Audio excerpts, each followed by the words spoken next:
Hello and welcome to a technical analysis tutorial. In this video, we want to talk about how to avoid fake breakouts or fake outs, because you know what oftentimes happens is something like this. You can see this very strong wick which is standing out here on the 13th of September, where we were actually in a sort of a sideways movement here. And then we had a defined resistance level here. You know, there were more resistance and support zones over here on the left. So historically that was a resistance and support zone.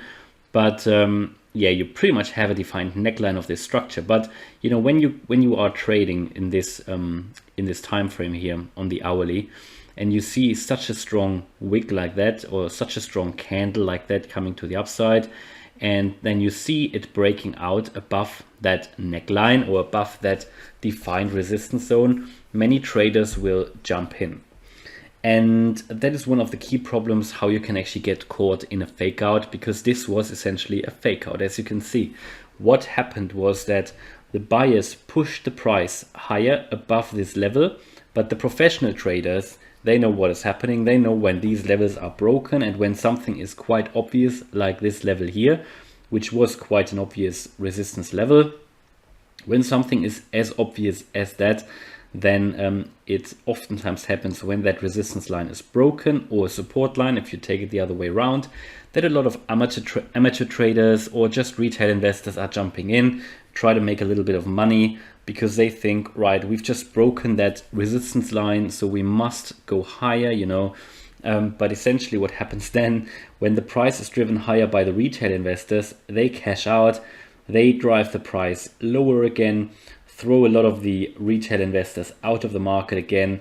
A lot of retail investors or other, you know, just amateur investors or people who are not that much up to speed, they will have set their stop loss somewhere down here, yeah, below that resistance line, because it was broken. So what they try to do, they set their stop loss down here, and they say, right, if it goes through, that's fine. If it doesn't go through, maybe I'll get at least break even or something. So they don't set it actually quite low. They actually set it pretty much where that level is, you know, where the neckline is. So when then these more professional, or the smart money, or the more professional traders are driving the price down, these weaker hands, or the retail investors, or the less, you know, experienced investors or traders are thrown out of the market.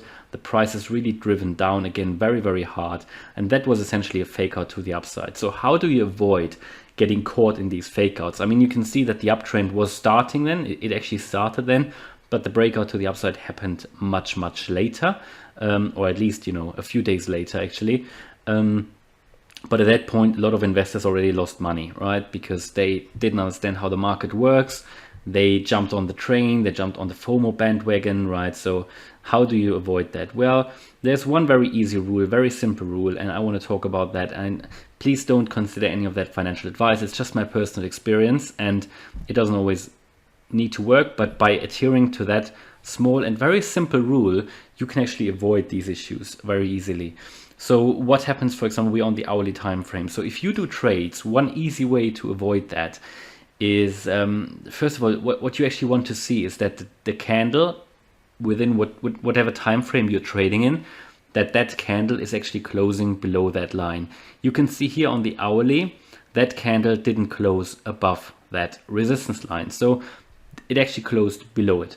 So that candle, right, had it closed above it, chances would have been much higher that we could have seen maybe a retest and then continued our way to the upside. But this was a fake out, candle didn't close above it. So how do you avoid that? Well, you want to wait until the candle closes to make the trade, or at least you want to wait until maybe just a few minutes before the candle closes. So you want to wait to make your trades until the end of the hour. So this candle, you would have seen actually that in this hour, probably towards the end of it or throughout the hour, the price would have been driven higher and then it would have dropped. So had you waited with your trade pretty much until the end of the hour to make your trade, or to the beginning of the new hour to get an idea of, right, you know, did the candle actually close, then you wouldn't have had that issue of getting into that trade and maybe set your stop loss there and lose a bit of money. You could have actually waited for that confirmation if the candle closed, but you know, you would have seen if you had waited until the end of the hour that the candle didn't close there, so you wouldn't have entered the trade, if that makes sense. And that works on every time frame. So for example, if you trade on the daily time frame, because for example some traders trade on the hourly, some traders trade on the daily, if you're let's call it an end of day trader, then you wouldn't trade all day until the end of the day. So you will wait until you make your trades shortly before, either until, you know, before the daily candle closes, or actually before the new candle starts, before the new day starts. So you always want the confirmation that the candle closes. It's a risk to enter a market too early, because then you could just see that issue that you enter the market too early and that you get into a fake out. So you always want confirmation that the candle closes. Sometimes, ideally, you want to wait for a retest. Sometimes you don't get a retest. If you don't get a retest, then there is obviously a risk that, you know, if you don't get a retest and you always wait for retests, then there is a risk that you just go through straight away and you miss the trade. But it doesn't happen very often. For example, here what you can see, we broke through then eventually, and we actually had a retest exactly to that level. Retest successful, we continued the trade. And that is when you could have entered the market here, waited for a retest. So for example, over here in that range, then you had on the hourly here, you had that candle closing above the hour, you know, above that resistance line, the candle closed.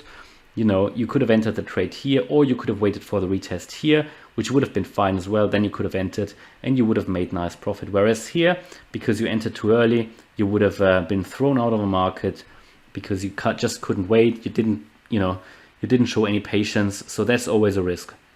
So my recommendation is always be patient, you know, wait until the candle closes, or wait until very, very shortly before the candle closes. That's depending on your strategy, you know.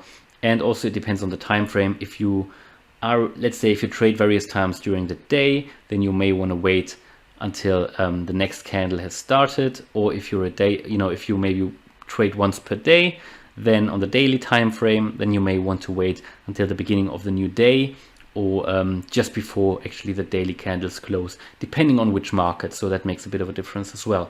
So hopefully that video was useful. If you liked it, please smash the like button. And if you want to follow me on this technical analysis journey, then please subscribe. Thanks a lot for watching. Bye bye.